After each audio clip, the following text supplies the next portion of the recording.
Hello soldiers, my name is Jayamatai and I am a board certified psychiatric nurse practitioner. Today I would like to talk to you about stress and how we can identify and manage it in our life. As a part of Mental Health Awareness Month, let us start with what is the most used word related to mental health. Stress. What is stress? The stress is a situation that the person experiences and threatened in some way, and that can include academic, social stress, family disharmony, etc. The threat exceeds one's ability to cope. Does it affect your daily activities? For most of you teens, the common source of stress can be school, friends, getting into a new college, and family, finance, etc. Our body can respond to stress in many ways. When we feel stressed, we can feel it on our body as muscle tension, chest pain, fatigue, stomach upset, headache, sleep problems. And it can be seen in our mood as anxiety, restlessness, lack of motivation, trouble in concentration, feeling upset, irritability, or anger. On our behavior as overeating, undereating, angry outburst, drug, tobacco, alcohol abuse, social withdrawal, avoid social life, etc. There are times when stress leads to anxiety. Everyone has feeling of anxiety at some point in their life. For example, you may feel worried and anxious about sitting an exam.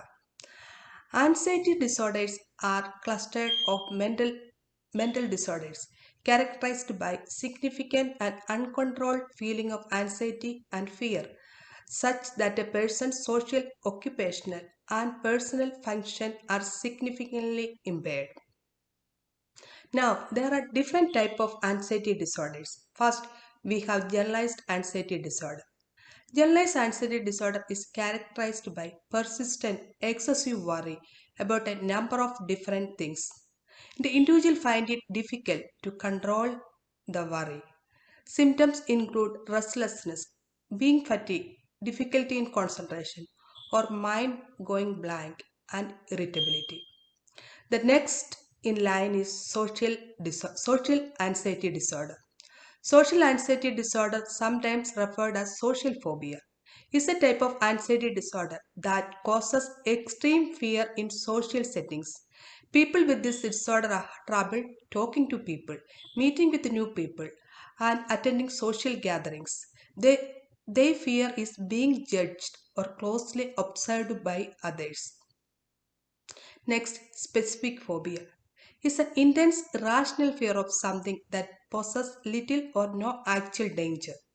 Common categories of specific phobias are fear of situations such as aeroplane, enclosed spaces, or going to school. Nature such as thunderstorm or height, animals or insects such as cat, dog, cockroach, spider, etc. The next type of anxiety disorder is agrophobia, which is a fear of being in a situation where escape might be difficult or that wouldn't be available if things go wrong. Agrophobia is not a simple a fear of open spaces, but it's actually a more complex condition. Someone with agrophobia may be scared of traveling on a public transport. Next, PTSD, post traumatic stress disorders.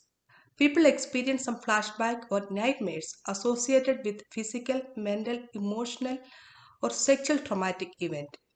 The flashback and unexpected or expected reoccurring involuntary and intrusive upsetting memories of the traumatic event.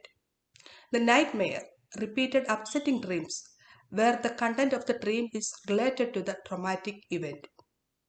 Next, panic disorder is a type of anxiety disorder. It causes panic attack, which are sudden feeling of fear when there is no real danger.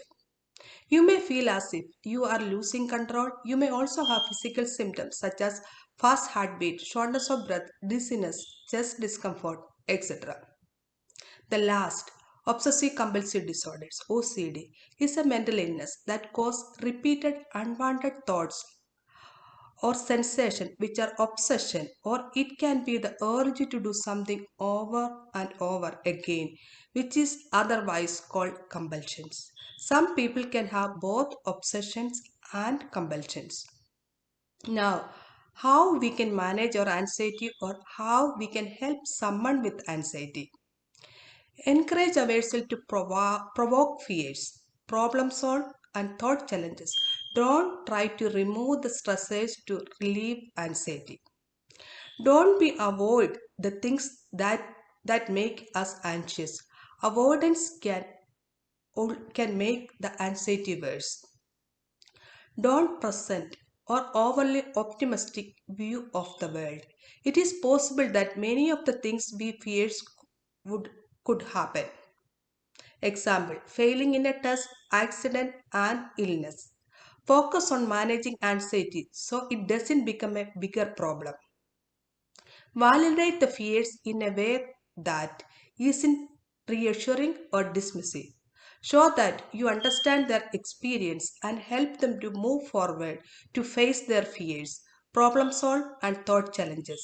Self care. Avoid alcohol. Reduce caffeine intake. Physical exercise. Quit smoking. Relaxation techniques. Stress management and healthy eating habits. Sleep. Humans generally need 8 to 9 hours of sleep per day. Sleep deprivation can increase anxiety. Be more realistic. Many people are worried and anxious about events that will never actually happen to them. Sometimes fear and anxiety are the result of one's own guilty feelings.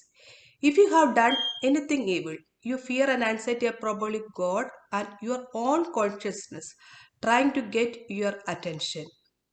You need to repent, seek God forgiveness, and set it right. Relax. Focus on today. Take life one day at a time.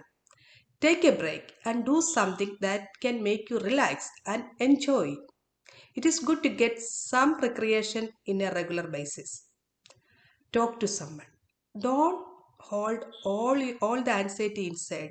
It can be a big relief to share our fear and worries with someone else, a friend, relative, pastor, or a counselor. Take action.